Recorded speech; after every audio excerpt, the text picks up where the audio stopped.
Surat railway station ખાતે બાળકો મારફતે સોનાના દાગીનાની ચોરી કરતી આંતરરાજ્ય પારધી ગેંગને લોકલ ક્રાઇમ બ્રાન્ચ પશ્ચિમ રેલવે સુરતે પ્રથમવાર ઇન્સ્ટાગ્રામ આઈડીના આધારે ઝડપી લીધી છે.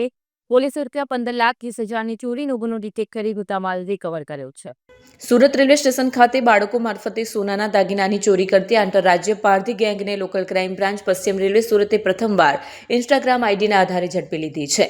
ડીજીપી સીઆઈડી ક્રાઇમ અને રેલવેઝના માર્ગદર્શન હેઠળ મુસાફરોની સલામતી અને ચોરીના ગુનાઓ અટકાવવા સતત કાર્યવાહી ચાલી રહી છે. ગત 16/11/2025ના રોજ રાજસ્થાનના સમદડીથી ટ્રેન દ્વારા સુરત આવેલ વૃદ્ધ દંપતી નેમીચંદ જૈન અને પત્નીના લેડીઝ પર્સમાંથી લિફ્ટમાં ચડતી વેળાએ સોનાના દાગીનાની ચોરી થઈ હતી. અંદાજે ₹15,60,700ના દાગીનાની ચોરી અંગે સુરત રેલવે પોલીસ સ્ટેશનમાં ગુનો નોંધાયો હતો.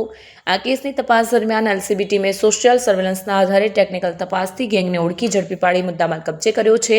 પોલીસે મુસાફરોને કિંમતી સામાન બાબતે સતર્ક રહેવા અપીલ કરી છે. સુરત રેલવે પોલીસ સ્ટેશન ખાતે ગઈ 16મી તારીખે ચોરીનો બનાવ નોંધવામાં આવેલો હતો.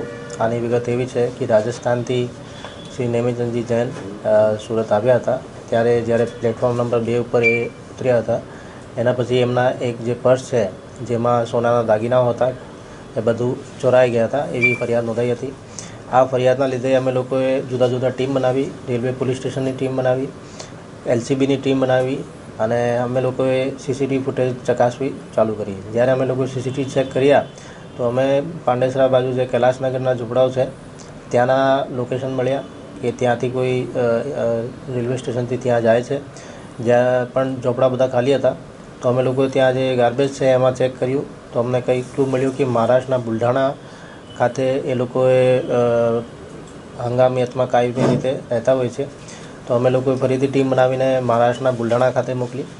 ત્યાં અમે લોકોએ 8 થી 10 જેટલા પોલીસ સ્ટેશનોમાં એમના ફોટા બતાવ્યા અને ચેકિંગ કરાવી.